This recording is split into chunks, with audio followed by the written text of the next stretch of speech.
Back to my channel. आज मैं आपके लिए इस ड्रामा के नेक्स्ट एपिसोड की एक्सप्लेनेशन लेकर आई हूँ। आगे बढ़ने से पहले आप इस वीडियो को हाइप जरूर कर लें। तो चलिए कहानी की शुरुआत करते हैं।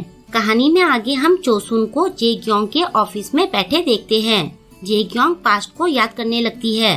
उसकी मॉम की डेथ के 1 साल के अंदर ही कांगयोंग चोसुन से शादी कर लेता है और वो प्रेग्नेंट होती है। कुछ टाइम बाद बांग्योल पैदा होती है। कांगयोंग उस पर प्यार लुटा रहा होता है। ये देखकर जेग्योंग कहती है कि मैंने आपसे इसे यहाँ लाने से मना किया था। कांगयोंग कहता है कि ये तुम्हारी छोटी बहन है। चोसुन जेग्योंग को शांत करने की कोशिश करती है। जेग्योंग कहती है कि आपने पूरा प्लान बनाकर इस घर पर कब्जा कर लिया है। चोसुन कहती है कि जिस बात का तुम्हें डर है वो कभी नहीं होगी। जेग्योंग कहती है कि मैं आप पर कभी भरोसा नहीं करूँगी। अब कहानी वापस प्रेजेंट में आती है। जेग्योंग कहती है कि आखिर 30 सालों बाद आपकी इच्छा पूरी हो ही गई। मुझे धोखा देकर आपको अच्छा लग रहा होगा। चोसुन कहती है कि पहले तुमने मुझे धोखा देने की सोची। चेयरमैन बनने के बाद तुम मुझे मेरी बेटी के साथ अमेरिका भेजने की प्लानिंग कर रही थी। जेग्योंग कहती है कि मुझे पता है कि आपने ये सब पैसों के लिए किया है। बताओ आपको कितना पैसा चाहिए? आप मेरे पापा की देखभाल पैसों के लिए ही तो कर रही थी। अमीर आदमी की नौकरानी होने का कुछ तो फायदा होना चाहिए। ये सुनकर चोसुन उसके पास आकर उसे थप्पड़ मारती है। थप्पड़ खाकर जेग्योंग चौंक जाती है। वो कहती है कि आपने अपने रंग दिखाने शुरू कर दिए। चोसुन कहती है कि मैंने तुम दोनों भाई बहन को अपने बच्चों की तरह पाला और बांग्योल के हिस्से का प्यार भी तुम दोनों को दिया। अगर तुम्हारी जगह बांग्योल ने ये बात कही होती तो मैं उसकी चमड़ी उधार देती। मैंने बार बार अपने पर काबू रखा। मैंने सोचा कि सौतेली माँ होने पर भी मैं तुम्हें सगी माँ जैसा प्यार दूंगी, लेकिन मैंने गलती की। पता नहीं मैं तुम्हारे पापा को कैसे फेस करूंगी। जेग्योंग चिढ़ते हुए कहती है कि अब आप क्या करोगी? चोसुन कहती है कि अब मैं इस घर की मुखिया हूँ। जब तक तुम्हारे पापा ठीक होकर वापस नहीं आते सबको मेरी बात माननी होगी। अब मैं तुम सबको ठीक करूंगी। जेग्योंग चिल्लाते हुए कहती है कि आप बस हमारी नौकरानी हो। चोसुन कहती है कि चिल्लाना बंद करो। अगर तुम अपना गुस्सा कंट्रोल नहीं कर सकती तो भला कंपनी कैसे संभालोगी? जेग्योंग चिल्लाते हुए कहती है कि आप अपनी हद में रहो वरना ठीक नहीं होगा। चोसुन कहती है कि क्या तुम मुझे भी मार दोगी? ये सुनकर जेग्योंग हड़बड़ा जाती है। तभी बांग्योल वहाँ आ जाती है और अपनी मॉम को वहाँ से ले जाती है। उधर जब मैनेजर को पता चलता है कि कांगयोंग ने उससे झूठ बोला था कि वो चेयरमैन का बेटा है तो वो उसकी गर्दन पकड़कर उसे मारना चाहता है। वो बहुत गुस्से में होता है कि कांगयोंग ने उसे बेवकूफ बनाकर उसका फायदा उठाया। दोनों ऐसे ही मस्ती में हाथापाई कर रहे होते हैं। तभी बांग्योल आकर दोनों को अंदर बुलाती है। अंदर जाकर मैनेजर बांग्योल से उसकी पुरानी हरकतों के लिए माफी मांगता है। कांगयोंग उसे ताना मारते हुए कहता है कि तुमने तो बड़ी जल्दी टीम बदल ली। मैनेजर बांग्योल से कहता है कि इसके झूठ की वजह से सारा कंफ्यूजन हुआ था। वो फिर से उस पर झपटने लगता है। तभी बांग्योल झूठ बोलती है कि मैंने ही इसे ऐसा बोलने के लिए कहा था ताकि आप हमारी टीम में आ सको। ये सुनकर मैनेजर शांत हो जाता है। दूसरी तरफ नायुन जेसियोंग के सामने झूठे आंसू बहा रही होती है। वो कहती है कि ये सब मैंने तुम्हें बचाने के लिए किया। जेग्योंग ने मुझे धमकी दी थी कि वो पापा को मारने की कोशिश का सारा इल्जाम तुम पर डाल देगी, लेकिन इस बार जेसियोंग को उस पर पूरी तरह से भरोसा नहीं होता। वो उसके सामने उस पर भरोसा करने का दिखावा करता है। नायुन कहती है कि हमें उसके खिलाफ सबूत इकट्ठा करके उसे सबक सिखाना होगा। हम बस एक दूसरे पर ही भरोसा कर सकते हैं। बाद में बाहर जाते टाइम नायुन अपने पापा को कॉल करके बताती है कि मैंने जेसियोंग को संभाल लिया है। इसके बाद वो उन्हें कंपनी में हुए पूरे ड्रामा की खबर देती है, लेकिन इस बार जेसियोंग उसकी बातें सुन लेता है।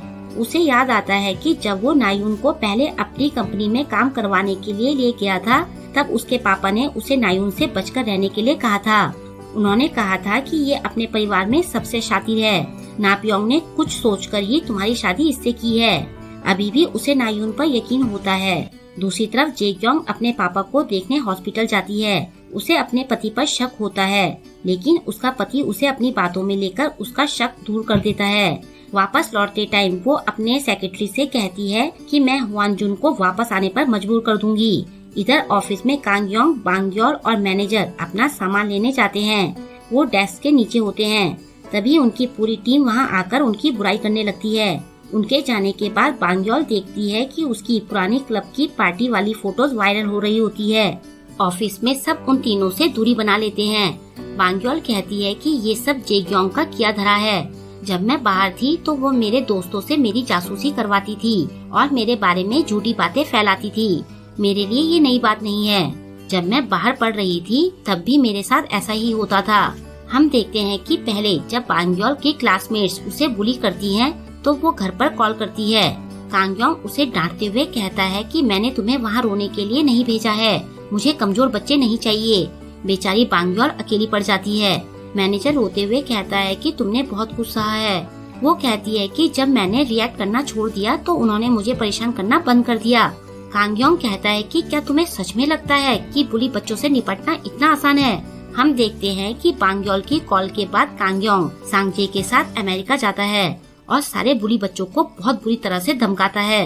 वो छुपकर बांग्योल पर कुछ टाइम तक नजर भी रखता है। अब बांग्योल उसके पीछे पड़ जाती है कि आखिर तुम्हारे कहने का मतलब क्या था, कहीं तुम मेरा अटेंशन पाने की कोशिश तो नहीं कर रहे हो। कांग्योंग को उसमें बचपन वाली बांग्योल नजर आती है, जिसे देखकर उसे हंसी आ जाती है। बांग्योल कहती है कि तुम मुझे देखकर हंस रहे थे। कांग्योंग कहता है कि तुम अपने ख्वाबों ख्यालों की दुनिया से बाहर आओ। बांग्योल पूछती है कि क्या तुम्हें जेलसी हो रही है। तभी नायुन अपनी टीम के साथ वहाँ आती है, जिसमें मैनेजर का सीनियर रहता है। वो उन तीनों को बहुत ताने मारता है। नायुन कांग्योंग की चापलूसी करना चाहती है, लेकिन कांग्योंग उसे ही ताने मारते हुए उसकी बेइज्जती कर देता है। तभी उसे किम का फोन आता है। वो कहता है कि खेल अब शुरू हो रहा है। जेग्योंग की टीम के सामने नई प्रॉब्लम आ जाती है। उसे बैटरी के लिए लिथियम की जरूरत होती है और मार्केट में लिथियम की कमी हो जाती है। उसे पता चलता है कि स्माइल इन्वेस्टमेंट नाम की नई कंपनी के पास यूलिविया में लिथियम माइनिंग के राइट्स हैं। वो अपने सेक्रेटरी से इस कंपनी के बारे में पता करने को कहती है।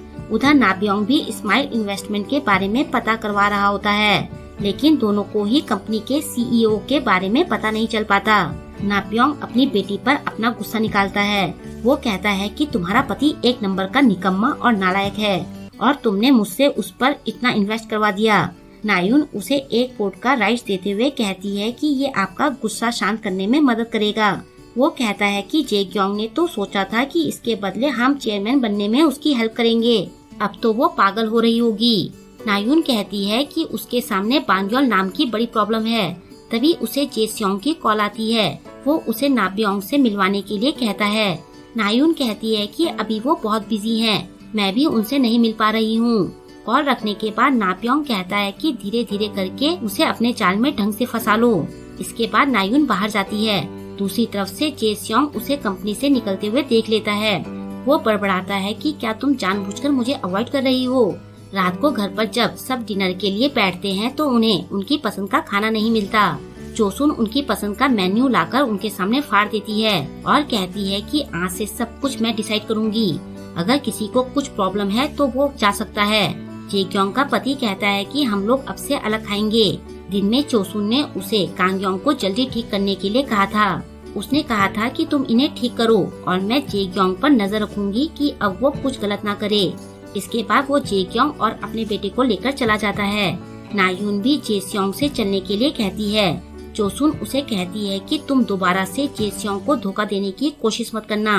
तुम अपना वादा तोड़कर कंपनी में आई, मैं इसे नजरअंदाज कर रही हूँ। आई होप कि तुम जो भी कर रही हो वो जेस्योंग के लिए कर रही हो। नायुन उसे गुड नाइट कहकर चली जाती है। बाद में जेस्योंग नायुन से कहता है कि तुम ये जानती हो कि मैं तुम्हें कितना प्यार करता हूँ। मैं तुम्हारे बिना नहीं रह सकता। तुम्हारे पापा जो भी कहें तुम मेरा साथ मत छोड़ना, मैं सब ठीक कर दूंगा। नायुन कहती है कि मैं सब जानती हूँ। दूसरी तरफ बांग्योल, कांग्योंग, मैनेजर और सांगजे डिनर पर जाते हैं। बांग्योल कांग्योंग को गिफ्ट देती है क्योंकि उसने चेयरमैन के लिए एक फेमस कॉमा एक्सपर्ट का इंतजाम किया था। गिफ्ट में एक महंगी टाई होती है। फिर बांग्योल उसे उसकी हेल्प के लिए थैंक्स कहती है। तभी कांग्योंग को नर्स कॉल करके बताती है कि तुम्हारी दादी को पता चल गया है कि तुमने एक्सीडेंट की वजह से फुटबॉल छोड़ दी है। उन्होंने यहाँ बहुत हंगामा किया और फिर वो पता नहीं कहाँ गायब हो गई। कांग्योंग जल्दी से अपने कमरे में पहुँचता है। वहाँ उसकी दादी खाना बना रही होती है। कांग्योंग कहता है कि जल्दी वापस हॉस्पिटल चलो। दादी पूछती है कि क्या तुम्हारी टांग दर्द कर रही है, क्या तुम ढंग से चल पा रहे हो। वो रोते हुए कहती है कि मुझे ये कैसे पता नहीं चला। मैं सब कुछ भूल सकती हूँ लेकिन अपने पोते को नहीं भूल सकती। तुम कितनी बार गिरे और भागे लेकिन तुम्हारी टांग में कभी चोट नहीं लगी। वो कहता है कि मुझे मुआवजे में काफी पैसा मिल गया है। दादी कहती है लेकिन अब तुम फुटबॉल नहीं खेल पाओगे। तुम्हारे साथ ये किसने किया? भगवान उसे कभी माफ नहीं करेगा। कांग योंग को याद आता है कि कैसे उसने ह्वान जुन की गरीबी का मजाक बनाया था। वो दादी से कहता है कि अभी कुछ खत्म नहीं हुआ है, मैं दोबारा मैदान में जाऊंगा। दादी कहती है कि मैं रोज तुम्हारी मालिश करूंगी। फिर वो उसे बैठाकर जबरदस्ती खाना खिलाती है। खाना चाखने पर कांग योंग को वो बहुत टेस्टी लगता है। नेक्स्ट मॉर्निंग एक्सरसाइज करते टाइम जे क्योंग अब तक हुई सारी बातें सोचने लगती है। उसे कांग योंग पर शक होने लगता है। सेक्रेटरी आकर उसे बताता है कि स्माइल सॉल्यूशंस में 30% चोइसोंग कंपनी का हिस्सा है। फिर वो उसे यूलिविया में पार्टी के अंदर कांग योंग की फोटो दिखाता है। सारे डॉट्स मिलाने पर जे क्योंग को सब समझ में आ जाता है। वो कांग योंग को कॉल करती है। कांग योंग उसे मिलने के लिए बुलाता है। वो चिल्लाते हुए उसके ऑफिस पहुंचती है, लेकिन वहां उसे बांग्योल मिलती है। साइड से कांग योंग भी आ जाता है। जे क्योंग कहती है कि इतना कुछ करना तुम दोनों के बस की बात तो नहीं है। बांग्योल कहती है कि तुम मुझे अभी भी वो छोटी बच्ची समझती हो जिसे तुमने अमेरिका भेज दिया था। तब से मैं बड़ी हो चुकी हूँ। जे क्योंग कहती है कि तुम हवा में मत उड़ो। कांग योंग कहता है कि अगर तुम्हें लिथियम चाहिए तो तुम्हें हमसे ही खरीदना पड़ेगा। जे क्योंग कहती है कि सांगजे भी इसमें शामिल है। ये तुम सबकी मिली भगत है। मैं बोर्ड मेंबर्स के सामने इस बात को उठाऊंगी। बांग्योल कहती है कि फिर मैं भी तुम्हारे 350 बिलियन वॉन के घोटाले को सामने लाऊंगी। जे क्योंग कहती है कि तुम्हारे पास इसका कोई सबूत नहीं है। कांग योंग कहता है कि जो फाइल सांगजे ने चेयरमैन को दी थी, शायद तुम वो देखना चाहती हो। क्या इसे भी हम नेक्स्ट बोर्ड मीटिंग में उठाएं? जे क्योंग कांग योंग को अकेले में बात करने के लिए कहती है। वो कहती है कि बांग्योल का साथ देखकर तुम्हें कुछ भी नहीं मिलेगा। मेरी टीम में आ जाओ, मैं हर हाल में चेयरमैन बनूंगी। कांग योंग को याद आता है कि उसने भी ह्वान जुन को ऐसे ही लालच भरे ऑफर दिए थे। वो बोलता है कि मेरी दादी मेरे पैर को पकड़कर रो रही थी। वो पूछती है कि तुम क्या बोल रहे हो? कांग योंग कहता है कि मैं कभी भी तुम्हारा साथ नहीं दूंगा। मुझे पता है कि मेरा एक्सीडेंट तुम दोनों भाई बहन ने किया था। तुम्हें अपने किए की सजा मिलकर रहेगी। जे क्योंग हड़बड़ाने लगती है। अगले दिन बोर्ड मीटिंग होती है, जहां बोर्ड मेंबर जे क्योंग को उसकी गलतियों के लिए बहुत सुनाते हैं। जब सांगजे उन्हें बताता है कि बांग्योल ने यूलिविया में लिथियम के माइनिंग राइट्स हासिल कर लिए हैं, तो वो लोग बांग्योल की खूब तारीफ करते हैं। मीटिंग के बाद बांग्योल कांग योंग और मैनेजर को मीटिंग के सक्सेसफुल होने की खबर देती है। तीनों खुशी से उछलने लगते हैं। कांग योंग तो बांग्योल को हक कर लेता है। उसके ऐसा करने से वो शॉक में चली जाती है। मैनेजर तो डांस कर रहा होता है। बाद में रात को जे क्योंग चेयरमैन ऑफिस में जाकर चेयरमैन की कुर्सी के सामने खड़ी होती है।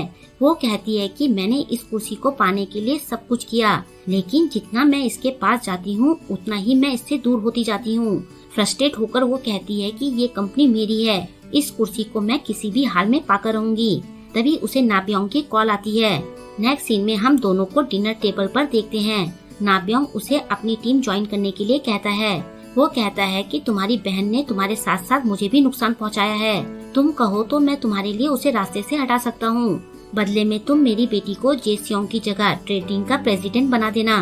चाहो तो मैं बाकियों को भी तुम्हारे रास्ते से हटा सकता हूँ। फिर तुम आराम से चेयरमैन बन जाओगी। जे क्योंग पूछती है कि आप डायरेक्ट मेरे फादर को रास्ते से क्यों नहीं हटा देते, तब मैं कंपनी की असली हकदार बन जाऊंगी। ये सुनकर नाब्योंग हंसने लगता है और कहता है कि तुम काफी चालाक हो। तभी मेरा दमा तुमसे हार जाता है। दूसरे रूम में जेसियोंग बैठा होता है। वो उन दोनों की सारी बातें सुन लेता है। वो बड़बड़ाता है कि जे क्योंग, क्या तुम इतना गिर चुकी हो? कुछ देर बाद जे क्योंग वहाँ से निकल जाती है। रास्ते में वो देखती है कि उसके ड्राइवर की जगह जेसियोंग बैठा होता है। वो कहता है कि पापा ने हमेशा मुझे पुश किया ताकि मैं तुम्हें हरा सकूं, लेकिन मैं हमेशा हार जाता था। अब मुझे मेरे हारने की वजह पता चल गई है। मैं तुम्हारी तरह निर्दयी नहीं हूँ। तुम तो अपने पापा और भाई की बलि तक देने के लिए तैयार हो गई, तो भला मैं तुमसे कैसे जीत सकता हूँ? जे क्योंग कहती है कि तुमने जो भी सुना है मैं तुम्हें सब समझा सकती हूँ। वो कहता है कि तुम मुझे बेवकूफ बनाना बंद करो। तुम मेरे ससुर के साथ मिलकर मुझे रास्ते से हटाकर चेयरमैन बनना चाहती हो।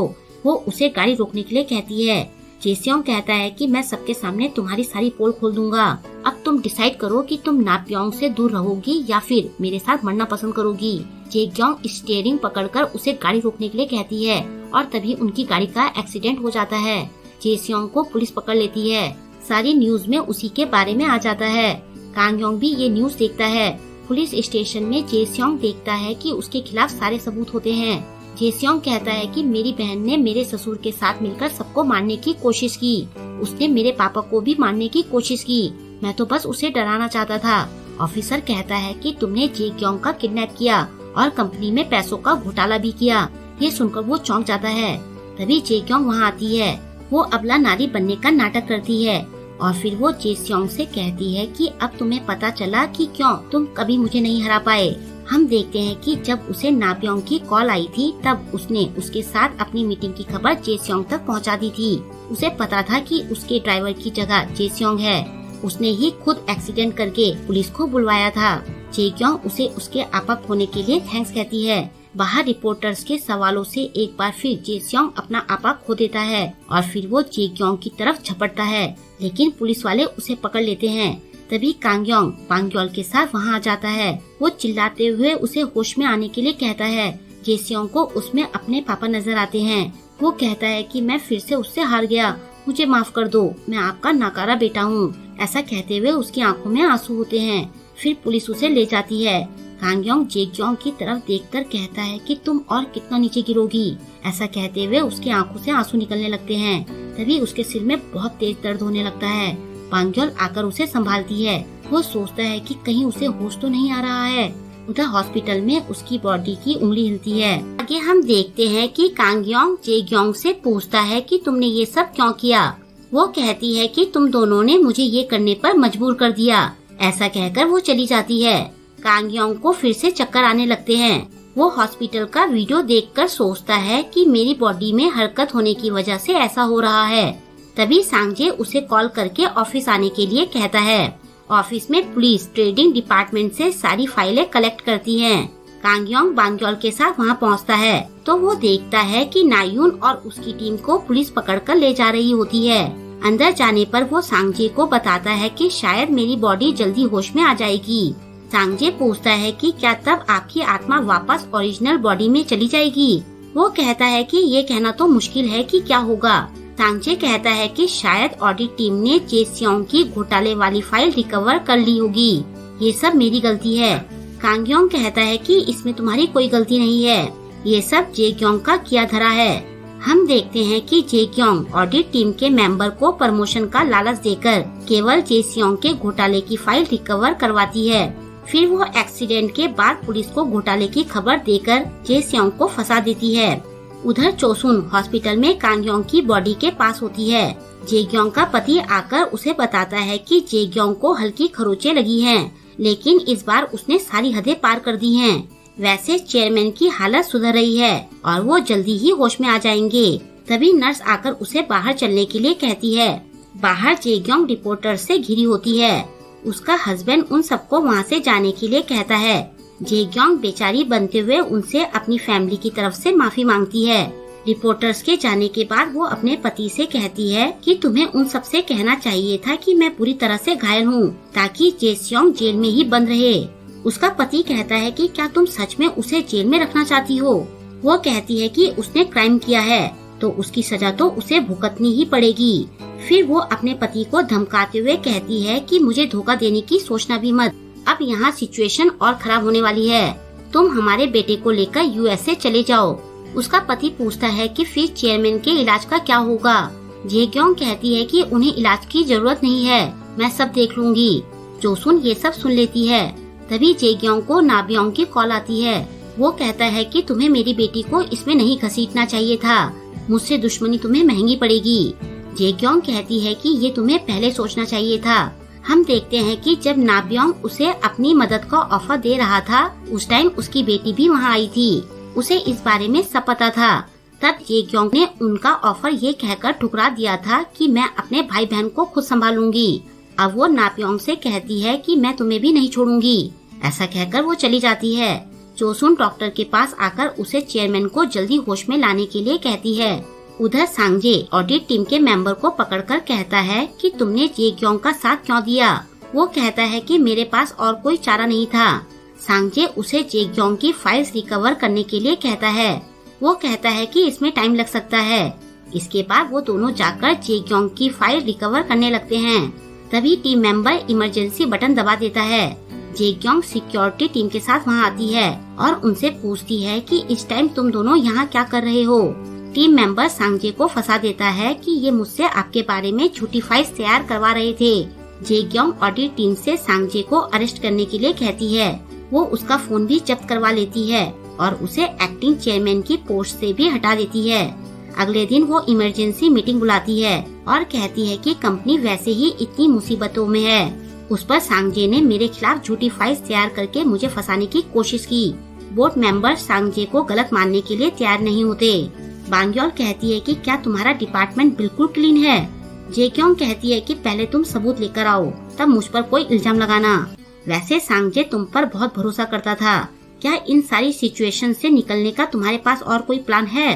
कांग्योंग कहता है कि शायद तुम्हारे पास बेटर प्लान है। जेक्योंग कहती है कि ट्रेडिंग डिपार्टमेंट को बचाने के लिए हमें 20% स्टाफ को निकालना होगा। सबसे पहले हम उनके वाइस प्रेसिडेंट चोई को निकालेंगे। बांग्योल कहती है कि फिर ट्रेडिंग जिन प्रोजेक्ट पर काम कर रहे हैं उनका क्या होगा। जेक्योंग कहती है कि ज्यादातर क्लाइंट ट्रेडिंग से अपने प्रोजेक्ट पीछे खींच रहे हैं। एक बोर्ड मेंबर कहती है कि ऐसा करने से कंपनी की इमेज गिर सकती है। जेक्योंग कहती है कि सारा काम अब AI से हो रहा है, सब ऐसा ही कर रहे हैं। वो कहती है कि बांग्योल की टीम स्टाफ को निकालने का काम देखेगी। सांगजे के बिना इन्हें अपनी वैल्यू दिखानी होगी। फिर वो कांग्योंग के पास जाकर कहती है कि अगर तुमने मना किया तो सबसे पहले मैं तुम सबको निकालूंगी। वो सांगजे को पुलिस के पास सौंपने की धमकी भी देती है। कांग्योंग मजबूरी में इस काम के लिए मान जाता है। बाद में जेक्योंग सांगजे के पास जाती है। वो कहता है कि क्या तुम कंपनी को बर्बाद करना चाहती हो। जेक्योंग कहती है कि मैं इसे अपने तरीके से बचा रही हूँ, भले ही मुझे इसके लिए कंपनी के लोगों को ही बेचना पड़े। सांगजे कहता है कि चेयरमैन के उठने के बाद उन्हें ये देखकर बड़ा दुख होगा कि उन्होंने कैसे तुम्हें पाला। जेक्योंग कहती है कि वो मेरी तारीफ करेंगे क्योंकि ये सब उन्होंने ही मुझे सिखाया है। बाद में सेक्रेटरी आकर उसे बताता है कि ऑडिट टीम जेसियोंग की विदेश में प्रॉपर्टी देख रहे हैं। वो नायुन को इसमें फंसा देंगे। तभी जेक्योंग को नाब्योंग की कॉल आती है। वो कहता है कि मेरी बेटी को छोड़ने का तुम क्या लोगी। वो कहती है कि पहले तो मेरी कंपनी के मामलों में दखल देने के लिए तुम माफी मांगो। नाब्योंग उसे सॉरी बोलता है। जेक्योंग उसे ट्रेडिंग में उसके छुपे हुए शेयर देने के लिए कहती है। वो कहती है कि तुम मेरे भाई को बेवकूफ बना सकते हो लेकिन मुझे नहीं। ये सुनकर नाब्योंग गुस्से में आकर अपना फोन पटक देता है। दूसरी तरफ ट्रेडिंग के मेंबर्स बांग्योल के ग्रुप से दूरी बना लेते हैं। मैनेजर कांग्योंग को कहता है कि ये सब तुम्हारी वजह से हुआ। कांग्योंग उन्हें कहता है कि जेक्योंग ने सांगजे को बंदी बना रखा है और उसने हम तीनों को फायर करने की भी धमकी दी थी। अब तुम ही बताओ कि मैं क्या करता। इसके बाद लोगों को काम से निकालने की जिम्मेदारी वो मैनेजर को दे देता है, लेकिन मैनेजर को लोग अपनी परेशानियां बताकर इमोशनल कर देते हैं। वो किसी को भी नहीं निकाल पाता। ये देखकर कांग्योंग खुद लोगों को निकालता है, जिसके लिए उसे बहुत गालियाँ पड़ती हैं। ये देखकर बांग्योल जेक्योंग से बात करने जाती है और कहती है कि क्या तुम ट्रेडिंग को हड़पने के लिए उसे बर्बाद कर दोगी। जेक्योंग कहती है कि तुम्हारी मॉम भी ऐसे ही भोला भाला चेहरा बनाकर हमारे घर पर कब्जा करने आई थी, तुम बाकी सब कब्जाने आई हो। बांग्योल कहती है कि तुम मुझे ऐसा करने के लिए मजबूर कर रही हो। जेक्योंग कहती है कि मेरे भाई के बाद तुम्हारा नंबर है। अगर तुम ट्रेडिंग को बचाना चाहती हो तो स्माइल इन्वेस्टमेंट्स के अपने 30% शेयर्स मुझे दे दो। इसके बाद बांग्योल कांग्योंग के पास जाती है और कहती है कि हम ये सही नहीं कर रहे हैं। उन दोनों में काफी बहस होती है। कांग्योंग कहता है कि क्या फिर मैं सांगजे को बलि चढ़ जाने दूं या फिर हम तीनों को जेक्योंग के सामने थाली में रखकर परोस दूं। बांग्योल कहती है कि मैं अपने स्माइल इन्वेस्टमेंट्स के शेयर बेचकर ट्रेडिंग का लॉस भर सकती हूँ। कांग्योंग कहता है कि वो शेयर जेक्योंग के हाथ में पहुँच जाएंगे और वो इसके बाद भी रुकेगी नहीं। तुमने देखा नहीं कि उसने अपने भाई के साथ क्या किया। बांग्योल पूछती है कि क्या तुम्हें इन सब की फिक्र है। वो कहता है कि मुझे फिक्र है, तभी मैं ये सब कर रहा हूँ। केमिकल्स को आगे पैसों की जरूरत पड़ेगी, हमारे शेयर्स के दाम आसमान छुएंगे, तभी वो उनके पीछे पड़ी है। बांग्योल कहती है कि तुम भी उन दोनों से अलग नहीं हो। ऐसा कहकर वो चली जाती है। कांग्योंग बाहर जाकर देखता है कि लीडोंग को कोई कॉल करके मिलने बुला रहा होता है, लेकिन वो साफ मना कर देता है। बाद में वो देखता है कि लीडोंग ने खुद रिटायरमेंट के लिए अप्लाई किया होता है। कांग्योंग सोचता है कि आखिर जेक्योंग क्या करना चाहती है। दूसरी तरफ जब नायुन जेल से बाहर आती है तो वो अपने पापा और जेक्योंग को साथ में लंच करते देखती है। वो अपने पापा से कहती है कि इसने मुझे मेरे पति के साथ फंसाने की कोशिश की और आप इसके साथ लंच कर रहे हो। नाप्योंग कहता है कि इसके पास हमारे लिए एक ऑफर है। जेक्योंग कहती है कि तुम्हें मेरा ऑफर पसंद आएगा। कुछ टाइम बाद जब बांग्योल वापस लौट रही होती है तो वो नायून और जेक्योंग को साथ में कार से निकलकर बात करते देखती है। वो मैनेजर को कॉल करके ये बात बताती है। नेक्स्ट डे मैनेजर और बांग्योल दोनों कांगयोंग के घर के नीचे होते हैं। दोनों एक दूसरे से गुस्सा होते हैं। मैनेजर उन दोनों की दोस्ती कराने की कोशिश करता है। तभी कांगयोंग की दादी उसे खाने के लिए आवाज देती है। मैनेजर खुशी खुशी ऊपर जाता है। ऊपर खाने की मेज सजी देखकर तीनों शॉक रह जाते हैं। मैनेजर कांगयोंग से कहता है कि तुम्हारी दादी को तो भूलने की आदत थी। वो कहता है कि मुझे लगता है कि ये मेरे साथ मजाक कर रही थी। बांग्योल उसे मारते हुए चुप रहने के लिए कहती है। दादी उसे डांटती है कि तुम मेरे पोते को क्यों मार रही हो और कहती है कि तुम्हारा एक्सीडेंट चेयरमैन ने किया है ना, उसके होश में आने पर मैं उसे मारकर फिर से बेहोश कर दूंगी। कांगयोंग दादी को चुप रहने के लिए कहता है। बांग्योल दादी को जीपीएस वाली एक वॉच गिफ्ट में देती है। मैनेजर खाने में व्यस्त रहता है। दादी उसका हाथ पकड़कर कहती है कि हमें हमेशा आसपास पर नजर रखनी चाहिए, इसी तरह से हम हमलों से बचते हैं। उधर चोसुन जेसियोंग के लिए खाना लेकर जेल में जाती है और उसे बड़े प्यार से समझाती है और कहती है कि तुम्हें बड़े बेटे की तरह एक्ट करना चाहिए। कब तक तुम गुस्से में रहोगे? अपने लिए सॉरी फील करना बंद करो और सोचो कि तुम्हें किसकी हेल्प लेनी चाहिए और क्या करना चाहिए। ऑफिस में कांगयोंग मैनेजर और बांग्योल को बताता है कि जेक्योंग चुप चुप कर जेसियोंग के खास लोगों को निकाल रही है। मैनेजर ली उनका मेन टारगेट है। मैनेजर कहता है कि ये चेयरमैन का चुना हुआ आदमी है। तभी मैनेजर ली वहाँ गुस्से में आकर कहता है कि तुम लोग मुझे इतनी कम पेंशन देकर रिटायर क्यों कर रहे हो। मैनेजर कहता है कि उन्होंने तो आपको 2 साल की सैलरी देने का वादा किया था। कांगयोंग कहता है कि ये सब जेक्योंग का किया धरा है। ली कहता है कि तुम लोगों ने मेरी आधी टीम को निकाल दिया है, वो बेस्ट टीम है, तुम लोग पछताओगे। चेयरमैन कभी अपने लोगों को ऐसे ट्रीट नहीं करते थे। उसके जाने के बाद कांगयोंग को अपनी दादी की बात याद आती है। वो मैनेजर और बांग्योल को सब पता करने के लिए कहता है। सब अपने काम में लग जाते हैं। वो जेक्योंग के रूम के कचरे को लाकर जोड़ जोड़ कर चेक करने लगते हैं। तब उन्हें पता चलता है कि ट्रेडिंग के हाइड्रोजन प्रोजेक्ट के लोगों को तेहा अपने यहाँ लेना चाहता है। इसमें जेक्योंग नाप्योंग की हेल्प कर रही होती है। मैनेजर ली को उसकी पूरी टीम बहुत मानती है। ली के जाते ही सब उसके साथ ही चले जाएंगे। बांग्योल कहती है कि जेक्योंग ने हमें मोहरे की तरह इस्तेमाल किया और नाप्योंग को चांस दे दिया। वो तीनों ली को मनाने जाते हैं, लेकिन ली अपनी टीम के साथ जा चुका होता है। इसके बाद जेक्योंग नाप्योंग को हाइड्रोजन प्रोजेक्ट 300 बिलियन वॉन में बेच देती है और ट्रेडिंग की सेवियर बन जाती है। नाप्योंग कहता है कि तुम्हारे फादर को ये डील अच्छी नहीं लगेगी। जेक्योंग कहती है कि बिजनेस में फीलिंग्स की कोई जगह नहीं होती। इसके बाद वो दोनों सीक्रेट डील करते हैं, जिसमें जेक्योंग को 100 बिलियन वॉन एक्स्ट्रा मिलते हैं, जो उसकी अपनी जेब में जाते हैं। वो कहती है कि सारे पैसे आते ही मैं एक्सपर्ट्स की टीम भेज दूंगी। उसे याद आता है कि उसने बड़ी मेहनत से हाइड्रोजन प्रोजेक्ट बनाया था, लेकिन कांगयोंग ने कंपनी के फायदे के लिए वो प्रोजेक्ट जेसियोंग की टीम को दे दिया था। इसके बाद जेक्योंग कंपनी में जाती है, जहां उसे कांगयोंग खड़ा मिलता है। वो कहता है कि ये सब तुम्हारा प्लान था, लेकिन तुमने हाइड्रोजन प्रोजेक्ट क्यों बेचा? वो कहती है क्योंकि पापा ने इसे जेसियोंग के लिए बनाया था।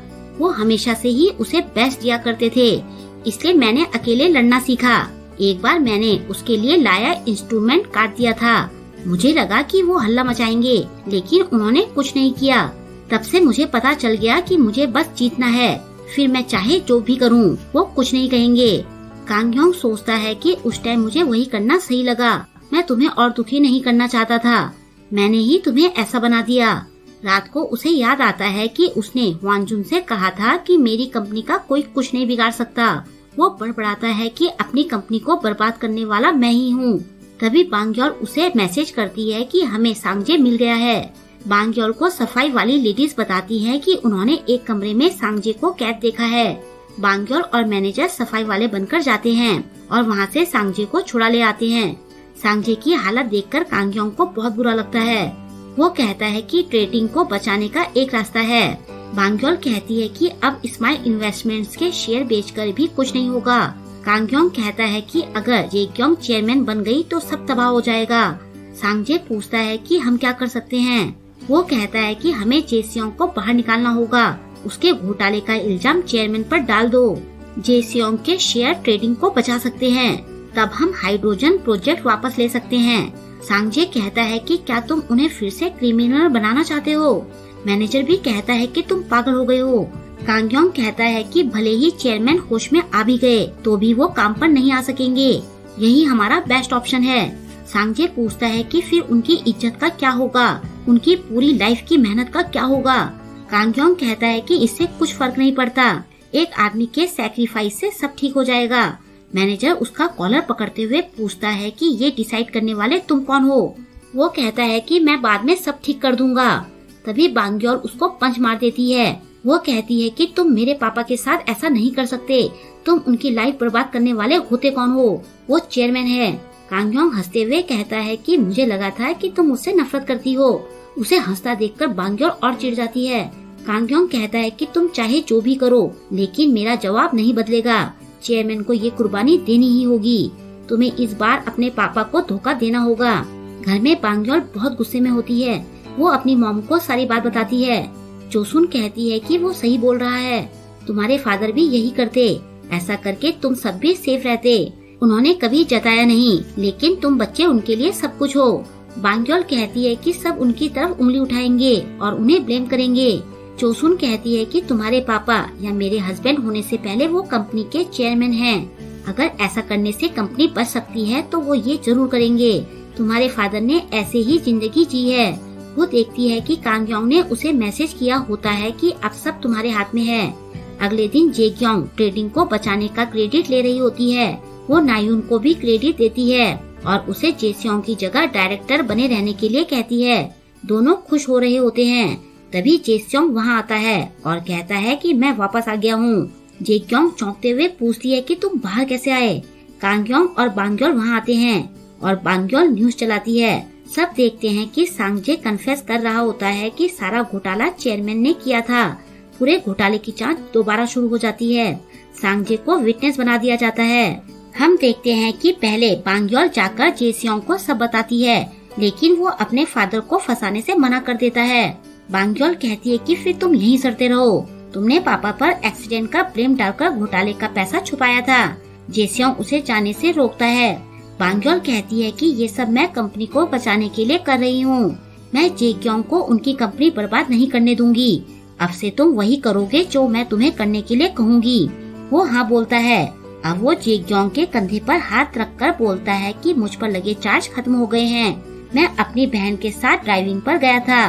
तुम मुझ पर किडनैपिंग का केस तो नहीं करोगी ना? तुम तो कंपनी की इमेज की काफी फिक्र करती हो। फिर वो सबसे कहता है कि अब से मैं पूरी मेहनत से काम करूँगा।